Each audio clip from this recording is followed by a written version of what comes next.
자, 이번 주제 제목은 위아래 두 개가 있네요. 밑에부터 볼까요? 잠룡들 알게 모르게 기지개 켜고 있나? 위에는 여당 후보 44%, 야권 후보가 43%. 이게 무슨 소리일까요? 뭐 선거가 있었나요? 왜 이런 수치가 나오는지 모르겠네요. 자, 다음 화면으로 이 내용을 좀 소개해드리죠. 자, 최근에 이 차기 정치 지도자 선호도, 이거 굉장히 마음이 급한 여론조사군요, 지금. 차기 대선 관련해서 누가 괜찮습니까?를 물어본 여론조사라고 합니다. 근데 여기 보면 일단 이재명 대표가 제일 높죠? 37% 좀 넘어요. 그리고 뒤에 보면 한동훈 16.4, 홍준표 7.2, 오세훈 7.1, 원희룡 5.6, 안철수 4.2, 이낙연, 유승민 이렇게 나와요. 여기 특징 보시면 일단 가운데는 여권 인사들, 그리고 양 끝으로만 야권 인사예요. 그리고 여기 보면 회색이 있죠? 이거 여권입니까? 뭡니까? 여기는 하여튼 회색으로 지금 정부 강요라서 이렇게 해놨나 본데 이런 조사 결과 나왔는데요. 여기서요. 3명의, 특히 요 여권에 속하신 분은 3명의, 최근에 주목받는 3명의 목소리를 준비했습니다. 들어보겠습니다. 이번 체포동의안은 다른 국민들과 똑같이 법원의 심사를 받게 해달라는, 즉 판사 앞에 나오게만 해달라는 요청입니다. 수많은 이원의 공범들 그리고 다른 모든 국민들이 따르는 대한민국의 형사사법 시스템에 따라달라는 요청입니다. 어떤 결정이 2023년에 대한민국의 상식과 법에 맞는 것인지 우리 모두 알고 있습니다. 국민들께서 지켜보고 계실 거라고 생각합니다. 감사합니다. 준법투쟁이라는 이름으로 당해봐라 라는 식의 몽리를 부리고 나오는 상황입니다. 남의 불법이 나의 불법을 정당화하진 않습니다. 일방적인 요구사항을 불복하지 않는다고 몽리를 부리는 것에 대해서는 저희들이 모든 방법을 다 동원해서 법을 고칠 것은 고칠 것이고 법을 집행할 것은 집행할 것이고 관행을 고칠 건 고칠 겁니다. 북한이 전술핵무기 소형 경량화에 성공을 해서 정확치 않지만 적어도 몇십 기의 핵탄두를 가지고 있다는 게 이제 정설처럼 굳어져 가고 있는 상황에서는 서울시도 언제까지나 그런 한반도 비핵화라는 명분에 얽매여서 스스로 핵 개발을 하는 것을 자제할 수밖에 없다는 논리는 이제 더 이상 국민들을 설득하기가 힘든 시점이 왔습니다.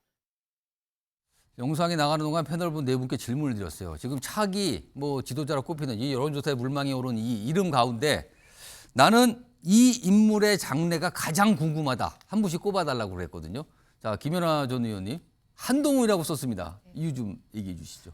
저는 정말 한동훈 장관이 그 세간에서 얘기하는 것처럼 정치를 하실지 안 하실지 그게 정말 궁금합니다. 저는 안 할 수도 있다는 생각에 굉장히 제 개인적인 생각을 담고 있는데요. 예. 정치를 하시는 것보다 지금 법무부 장관으로서 그런 법질서를 확립하는 문제, 예. 또 예전에 법무부 장관은 다르게 어떤 정치적인 면을 강조하는 국회 입장에서 법적 사실을 갖고 반박하는 그런 모습들 많은 국민들에게 저는 감동을 줬는데요. 예. 과연 이런 분이 감동을 주는 그냥 국무위원으로 남을지 정치로 갈지 저는 이 부분의 장래가 제일 궁금합니다. 특히 아직 한 번도 정치하겠다는 의사를 밝힌 적이 없는데 예. 여기 차기 대선 후보에 올라가 있어요, 지금. 있잖아요. 예, 그래서 저는 정말 이분이 이런 인기에 흔들려서 뭔가 할 건지 아니면 그런 것하고 관계없이 본인의 뜻대로 본인이 하고자 하는 걸 할 건지 정말 좀 그런 부분이 기대가 됩니다. 김연아 전 의원님 말씀을 가만히 들으니까 분위기는 안 나오는 좋지 않겠습니까? 약간 이런 분위기로 말씀하신 것 같네요, 지금요. 지금 김영주 전 의원님하고 정기랑 교수가 안철수라고 썼거든요. 안철수 의원 관련된 화면이 하나 있어요. 최근에 어디가 있는가 물어보신 분도 있거든요. 찾았습니다. 창원입니다, 오늘. 뛰고 있습니다. 마라톤 연습한답니다. 마라톤 나가기 위해 체력 기르는 중, 몸 만들기 하고 있답니다. 창원에서 지금. 그리고 곧 또 경상도 쪽, 경북으로 넘어간다는 얘기도 있거든요. 오늘 오전 창원에서 이런 모습이 있었습니다. 뛰고 있네요, 정말로. 자, 김영주 전 의원님께 안철수라고 꼽으셨는데 궁금한 게 그럼 굳이 생각하실 게 있을 거 아니에요? 일단 당장 내년 총선은 어떻게 하실 것 같습니까, 안철수 의원이? 그래서 이제 첫 번째는 내년 총선에 자기 지역구를 수호하고 이겨낼 수 있는가. 그것이 가장 큰 첫 번째 관문이고요. 예. 그동안에 어쨌든 이번 전당대회에서 나름대로 선전했다고 저는 봅니다. 다만 막바지에 가서 그것을 뭐 여러 가지 어떤 당내에 뭐 내부 고발 이런 것들이 악재였다고 보기는 합니다만 어쨌든 김기현 대표하고 비교했을 때 인지도 차원에서는 압도적이었다. 수도권에 있어서 그런 부분은 저는 만약에 한동훈 장관이 미래 정치에 큰 어떤 후보군으로 등장하지 않는다면 저는 예. 다음 국민의힘에서의 가장 유력한 대선 후보는 안철수다 그렇게 보고 그러기 위해서 지금 이번 총선이 굉장히 중요한 관건이 되고 있겠다. 그럼 총선을 위해서 벌써부터 몸을 만들고 있는 겁니까? 지금 이렇게 뛰면서 뭐 이런 모습이 올라. 분노를 조절하고 있는 거겠죠. 그 뛰면 다른 생각이 잊혀지니까.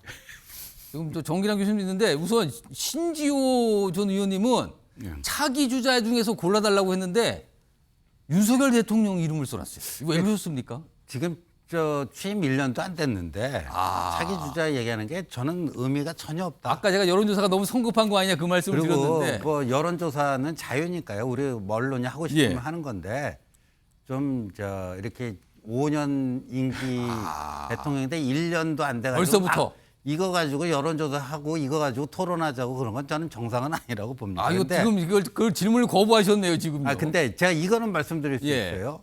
왜 제가 윤석열 이렇게 썼냐면요.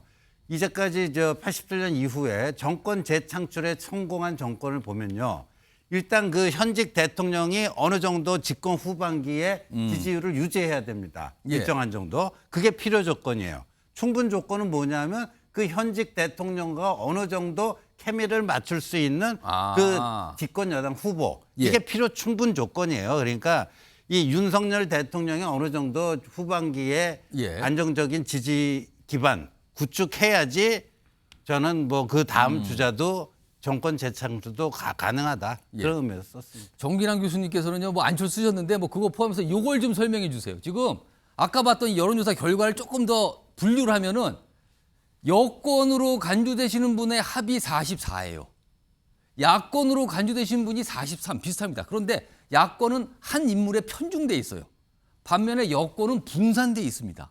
자, 이거 무슨 의미일까요? 이거? 원래 여권 입장에서는 이제 분산 투자가 더 유리할 수 있죠. 그러나 역시 이제 야권 입장에서 보면 이재명이라고 하는 확실한 카드가 있다라는 거. 확실한 카드다. 그러나 이제 이 카드가 만약에 지금 위기잖아요. 위기에서 극복하지 못했을 때는 아. 오히려 이제 이 어떤 혼돈 상황이 초래될 수도 있다.